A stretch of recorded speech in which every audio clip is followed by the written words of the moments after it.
অনেক মেঘলাকে ডিভোর্স দেবে, অনেক কিন্তু মেঘলাকে এসে এটা কিন্তু কনফার্ম করেছে। কারণ অনেক এখানে মেঘলার কাছ থেকে একেবারের জন্যই মুক্তি চাচ্ছে।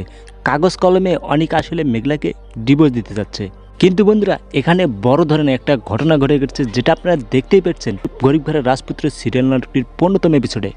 ভিউয়ার্স, আপনারা যারা এখন পর্যন্ত গরিব ঘরের রাজপুত্র সিরিয়াল নাটকটির 15তম এপিসোড দেখেন, এখনই গিয়ে কারোহিম ইউটিউব চ্যানেলে গিয়ে দেখে আসতে পারেন। বন্ধুরা, এই গরিব ঘরের রাজপুত্র সিরিয়াল নাটকটির আগামী 16তম এপিসোডে ঘটতে যাচ্ছে অনেক ইন্টারেস্টিং নতুন কিছু ঘটনা। এবং বন্ধুরা, 16তম এপিসোড আপনারা কবে, কোন সময়, কোন চ্যানেলে দেখতে পাবেন এটাও জানিয়ে দেওয়া হবে আজকের এই ভিডিওর একদম শেষে। তাই ভিডিওটি কোনো প্রকার টানাটানি না করে একদম শুরু থেকে শেষ পর্যন্ত দেখার আপনাদের কাছে অনুরোধ থাকলো। ভিউয়ার্স, আবারও কিন্তু মেঘলা প্রেগনেন্ট হয়েছে। মানে বন্ধুরা, মেঘলা কিন্তু অনেকের বাচ্চার মা হতে যাচ্ছে, কিন্তু এই সন্তানের পিতৃ পরিচয় মেঘলা দিতে যাচ্ছে না। এক কথা যদি আপনাদেরকে বলি, মেঘলা যে বাচ্চার মা হতে যাচ্ছে এটা কিন্তু অনেকের কাছ থেকে একবারে গোপন রাখবে।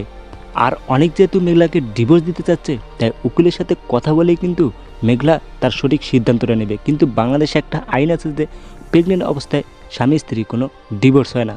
বন্ধুরা, আমি ধারণা করতে পারছি যে মেঘলা মূলত সব সত্য গোপন রেখেই অনেকের সাথে ডিভোর্স দেওয়ার একটা সমঝোতায় আসবে। কিন্তু বন্ধুরা, আমি আপনাদেরকে আজকে একটি কথা বলে দিই, সেটা হচ্ছে অনিক এবং মেঘলার এই ডিভোর্স কিন্তু কোনো দিনই হবে না। আপনার মতামত কি?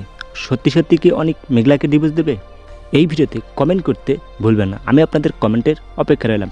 এবার আসি বন্ধুরা, গরিব ঘরের রাজপুত্রের সিরিয়ালের একটি 16তম এপিসোড আপনারা কবে দেখতে পারবেন? 16তম এপিসোড আপনারা দেখতে পারবেন আগামী 14 এপ্রিল রোজ মঙ্গলবার দুপুর 12টার দিকে। আর নাটকটি শুধুমাত্র আপনারা দেখতে পারবেন কারোহিম ইউটিউব চ্যানেলে। সো আজকের মতো ভিডিও এই পর্যন্তই। দেখা হচ্ছে শীঘ্রই আপনাদের সাথে আরও নতুন ভিডিও নিয়ে। সেই ভিডিও আসা অবধি আপনারা সকলেই ভালো থাকবেন।